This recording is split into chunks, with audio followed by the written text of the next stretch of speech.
आज किशन जी के घर में खुशियों का माहौल था। आज उनकी नौकरी का आखिरी दिन था। आज वह अपनी नौकरी से रिटायर होने जा रहे थे। उनकी धर्मपत्नी यशोदा जी बहुत खुश थी। इस खुशी के मौके पर बेटे बहू और बेटियां भी आई हुई थी। पूरा घर बेटे बहू और पोता पोती की किलकारियों से गूंज रहा था। रिटायरमेंट के साथ साथ किशन जी और यशोदा जी अपने बच्चों को एक साथ देखकर फूले नहीं समा रहे थे। किशन जी के दो बेटे हैं और दो बेटी हैं। सभी बच्चे शादीशुदा हो चुके हैं। दोनों बेटे शहर में एक साथ रहते हैं। बेटियों की ससुराल भी दूर है। आज घर में रिटायरमेंट पर सभी रिश्तेदार आए हुए थे। आज कई साल बाद दोनों पति पत्नी अपने बच्चों से मिल रहे थे। सभी लोग किशन जी को बहुत बधाइयाँ दे रहे थे। घर में एक अच्छी पार्टी दी जा रही थी। फंक्शन ख़त्म होने के बाद सभी रिश्तेदार एक एक करके अपने घर चले गए। 2 दिन रुककर बेटियां भी अपने ससुराल चली गई। दोनों बेटे अभी भी गांव में ही रुके हुए थे। किशन जी के दोनों बेटे और बहू हॉल में बैठे बातें कर रहे थे। अरे भैया, बाबूजी को रिटायरमेंट पर 40 लाख रुपया मिला है। अब हम लोग आए हैं तो आधा आधा करके ले जाते हैं अपने साथ। फिर पता नहीं कब यहाँ आना होगा। छोटा बेटा मनीष अपने बड़े भाई विनोद से बोला। अरे छोटे, तेरी बात तो सही है, लेकिन बाबूजी इस तरह हम दोनों को पैसे नहीं देंगे। बाबूजी सोचेंगे कि हम लोगों की नीयत उनके पैसों पर पड़ी है। हाँ तो क्या हुआ, अब वह क्या इन पैसों का अचार डालेंगे? सब कुछ हमारा ही तो है। बड़ी बहू कमर पर हाथ रख दोनों आंखों को मटकाते हुए बोली। हाँ दीदी, बिल्कुल सही बोल रही हो आप। अब इन लोगों का खर्चा ही क्या है। महीने की जो भी पेंशन आएगी उससे अपना गुजारा कर लेंगे दोनों। अरे वह तो तुम्हारी बात ठीक है, लेकिन बाबूजी से अगर रिटायरमेंट का पैसा लेना है तो पहले उनके दिल में उतरना होगा। माँ और बाबूजी को अपने साथ लेकर चलते हैं। बोलेंगे कि अब हम दोनों भाई बुढ़ापे में आपकी सेवा करना चाहते हैं, इसलिए आप हमारे साथ शहर चलो। इतना सुनते ही दोनों बहू उछलकर पड़ी। ना बाबा ना, हमसे नहीं होगी इन लोगों की सेवा। इन्हें अपने साथ लेकर चलोगे तो फिर हमारा तो आराम हराम हो जाएगा। यहीं पड़े रहने दो अपने माँ बाबूजी को। दोनों बहुएं साफ साफ इनकार कर देती है सास ससुर को अपने साथ ले जाने के लिए। बड़ा बेटा विनोद बोला। अरे तुम लोग पागल हो क्या? मेरी बात ध्यान से सुनो। अगर माँ बाबूजी को हम अपने साथ लेकर जाएंगे तो वह लोग यहाँ से खाली नहीं जाएंगे। रिटायरमेंट का पैसा भी साथ लेकर चलेंगे, और फिर जब पैसा अपने साथ लेकर चलेंगे और हमारे साथ हमारे घर में रहेंगे तो वह पैसा भी तो हमारा ही हो जाएगा। हाँ भैया, आपने बिल्कुल सही कहा। माँ बाबूजी को अपने साथ लेकर चलते हैं। एक बार हमारे हाथ में पैसा आ जाएगा तो फिर माँ बाबूजी को वापस गांव में ही भेज देंगे। यह सुनकर दोनों बहू भी राजी हो गई। दोनों बेटों की निगाह अपने पिता के रिटायरमेंट के पैसों पर थी। तीनों चारों बेटा बहू आपस में बातें कर ही रहे थे कि अचानक से किशन जी और उनकी पत्नी अपने कमरे से बाहर आकर अपने बेटे बहू के पास हॉल में बैठ जाते हैं। यशोदा जी अपने बेटों से बोली। बेटा, तुम लोग चले जाओगे तो हम लोगों का मन नहीं लगने का। 4-5 दिन से घर हरा भरा हो रहा था, तुम्हारे जाते ही खाली हो जाएगा। तुम्हारे जाने के बाद बड़ी याद आएगी तुम लोगों की। कहते हुए यशोदा जी की आंखों में आंसू आ गए। किशन जी बोले। अरे क्यों रोती हो यशोदा, मैं तो तुम्हारे साथ हूँ। मैं तुम्हारा मन लगा दिया करूँगा। किशन जी ठाका मारकर हंसने लगे। अरे यशोदा, मैं तो मजाक कर रहा हूँ। अरे बच्चों को अपने काम पर ध्यान देने दो। यह दोनों बाहर शहर में नौकरी करते हैं। अपना काम छोड़कर तुम्हारे पास कैसे बैठ जाएंगे? तभी दोनों बेटे बोले। बाबूजी, माँ ठीक कह रही है। हमारा भी यहाँ से जाने के बाद मन नहीं लगेगा आप दोनों के बिना। ऐसा करो, आप दोनों हमारे साथ ही चलो। अब आप लोगों की उम्र भी हो गई है। हम लोग हैं ना आपकी सेवा करने के लिए। अब इस उम्र में भी माँ आपको बनाकर खिलाएगी तो क्या फ़ायदा दो दो बहुओं का। उनकी बात सुनकर यशोदा जी के चेहरे पर मुस्कान आ गई। लेकिन किशन जी बोले। अरे नहीं नहीं बेटा, हम लोग यहाँ गांव में ही खुश हैं, और अभी तो हमारे हाथ पांव चलते हैं। जब शरीर काम करना छोड़ देगा तब तुम लोगों से सेवा भी करवा लेंगे। यह सुनकर यशोदा जी मायूस हो गई, क्योंकि उनकी इच्छा थी अपने बेटे बहू और नाती पोतों के साथ रहने की। किशन जी बाहर टहलने चले गए और यशोदा जी अपने कमरे में चली गई। बेटा बहू फिर से खुसुर फुसुर करने लगे। थोड़ी देर बाद जब किशन जी आए तो यशोदा जी उनसे बोली, देखिए जी, आपकी पूरी जिंदगी काम करते करते निकल गई। अब तो आप रिटायरमेंट भी ले चुके हैं। बच्चे हमें इतने प्यार से चलने के लिए बोल रहे हैं, तो फिर आप मना क्यों कर रहे हैं? अब तो दोनों बेटे भी अच्छे खासे पैसे कमाते हैं। यशोदा, तुम्हारी बात सही है, लेकिन अपने गांव को छोड़कर शहर में रहना मेरा मन गवाही नहीं देता। पर तुम्हारी इच्छा है अपने बेटों के साथ रहने की, तो ठीक है, हम चलते हैं। सुनकर यशोदा जी खुश हो गई और बाहर दरवाजे से कान लगाकर सुन रहे बहू बेटे भी खुशी से उछलने लगे। लालची बेटे बहू माता पिता को अपने साथ ले जाने के लिए बेताब हो रहे थे। यशोदा जी बेटे बहू के साथ जाने की पूरी तैयारी कर लेती है। चलने से पहले बड़ा बेटा विनोद बोला, बाबूजी, वह रिटायरमेंट का पैसा अपने साथ ही रख लीजिए।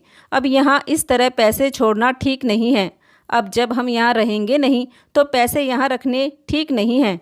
बेटे की बात मान किशन जी ने अपने रिटायरमेंट का पैसा और यशोदा जी ने अपने जो भी उनकी शादी के गहने थे वह सब रख लिए और चले गए बेटे बहू के साथ शहर में रहने। वहाँ जाने के बाद भी बेटों की नज़र पिता के पैसों पर थी। अरे माँ जी, लाइए, ये गहने हमें दे दीजिए। आपके कमरे में लॉकर नहीं है, हम इन्हें संभाल कर रख देंगे। जब कभी आपको ज़रूरत होगी तो आपको लौटा देंगे, कहकर बहुओं ने गहने अपने पास रख लिए। यशोदा जी ने भी सीधे स्वभाव में गहने बहुओं को दे दिए, क्योंकि वह उनकी चालाकियों से अनजान थी। दोनों बेटे अपने माता पिता की सेवा करते, बहू भी आगे पीछे घूमती रहती। समय पर खाना देना, उनके पांव दबाना, यह सब देखकर किशन जी और उनकी पत्नी बहुत खुश होते। बेटे बहू पूरी तरह उनके दिल में उतर चुके थे। बड़ी बहू अपने पति से बोली, अरे तुमने तो कहा था यहाँ आने के बाद रिटायरमेंट का सारा पैसा हमारे हाथ में आ जाएगा। अरे तुमसे अच्छे तो हम लोग हैं। हमने आते ही तुम्हारी माँ के सारे गहने अपने अंडर में कर लिए। देखिए, अब जल्दी से जो कुछ करना है करिए। रिटायरमेंट का पैसा लेकर अपने माँ बाबूजी को यहाँ से रफा करो। दिमाग खराब हो गया है इन बूढ़े बुढ़िया के पीछे घूमते घूमते। हर समय बस इनके आगे पीछे लगे रहो, चमचों की तरह।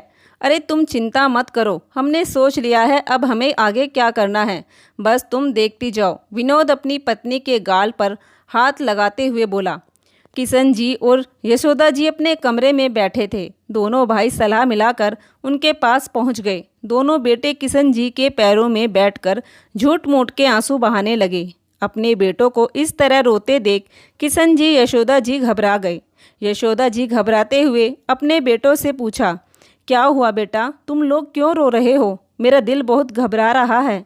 बताओ क्या हुआ? माँ बाबूजी, जिस कंपनी में हम काम करते थे वह बंद हो गई है। हमारा काम धंधा सब बंद हो गया है। अब शहर में रहकर किस तरह अपने खर्चे चलाएंगे हम लोग? बाबूजी, आप ही हमारी कुछ मदद कर दीजिए। किशन जी बोले, बताओ बेटा, मैं क्या मदद कर सकता हूँ तुम लोगों की? बाबूजी, आपका जो रिटायरमेंट का पैसा है वह हमें दे दीजिए। हम दोनों भाई मिलकर अपना कोई काम शुरू कर लेंगे। किशन जी कुछ सोच में पड़ गए। तभी यशोदा जी बोली, अरे क्या सोच रहे हैं आप? मेरे बच्चे दोनों परेशानी में हैं और आप सोच में पड़ रहे हैं। दे दीजिए इन दोनों को पैसे, हमारा सब कुछ इनका ही तो है।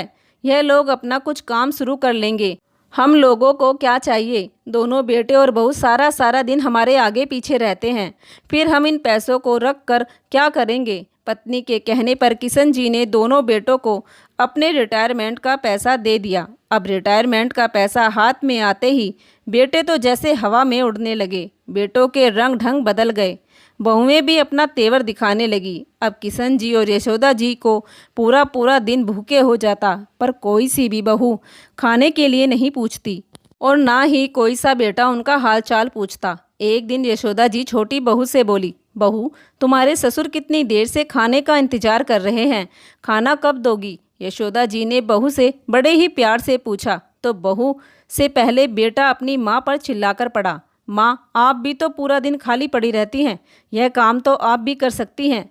वहाँ गांव में रहती थी तब भी तो अपना और बाबूजी का काम करती थी, फिर यहाँ कौन सी आफत आ गई? जाइए अपनी रोटियाँ खुद ही बनाकर खाइए। बेटे की यह बात सुनकर यशोदा जी दंग रह गई। 2 दिन बाद बेटों ने नई चमचमाती गाड़ी लाकर दरवाजे के आगे खड़ी कर दी। किशन जी बेटों से बोले, बेटा, तुम्हारी नौकरी छूट गई, काम धंधा तुम्हारा सब बंद पड़ा है, फिर यह गाड़ी कहाँ से आ गई? बाबूजी, यह गाड़ी रिटायरमेंट के पैसों से आई है।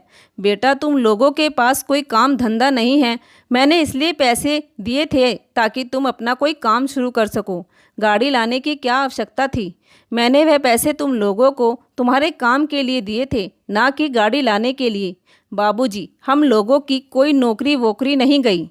वो तो आपसे पैसा लेने के लिए ड्रामा किया था हम लोगों ने, वरना आप कहाँ हमें आसानी से पैसा देने वाले थे। छोटा बेटा मुस्कुराते हुए बोला। बेटे की बात सुनकर किशन जी और यशोदा जी के पैरों तले जमीन खिसक गई। दोनों बहू किशन जी को आंखें दिखाते हुए बोली, घर में नई चीज आई नहीं कि कलहबाजी शुरू कर दी। अब पैसे हमारे, हम चाहे उनका कुछ भी करें। तुम कौन होते हो टांग अड़ाने वाले? और हाँ, अब आप दोनों जल्द से जल्द गांव जाने की तैयारी कर लीजिए।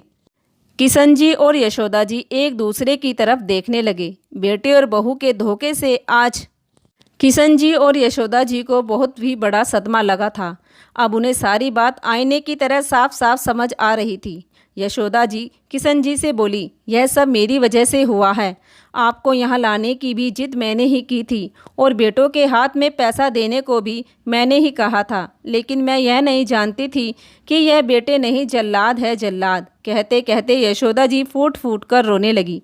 सही कहा यशोदा, बेटे नहीं सच में ही जल्लाद है यह दोनों, जो अपने ही माता पिता के साथ दगा कर गए।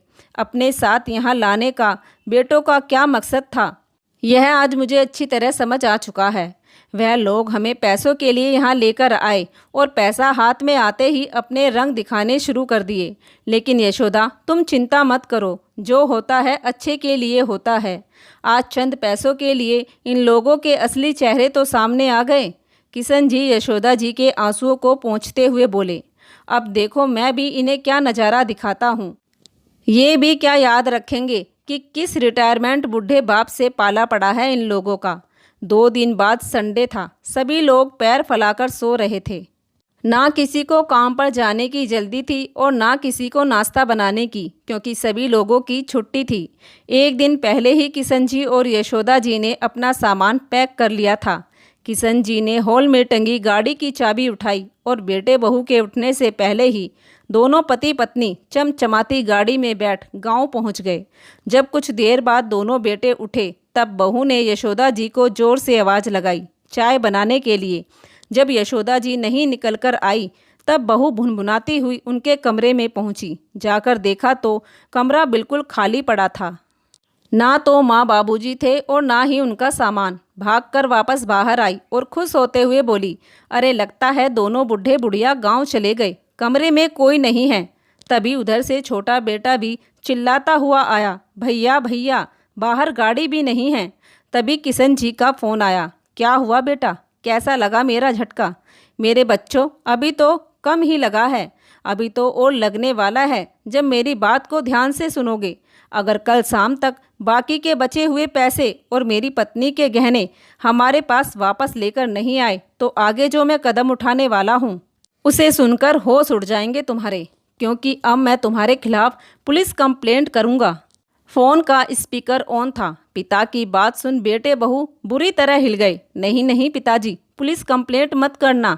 कल शाम की जगह हम आज शाम को ही आपके पैसे और गहने लेकर पहुंच जाएंगे।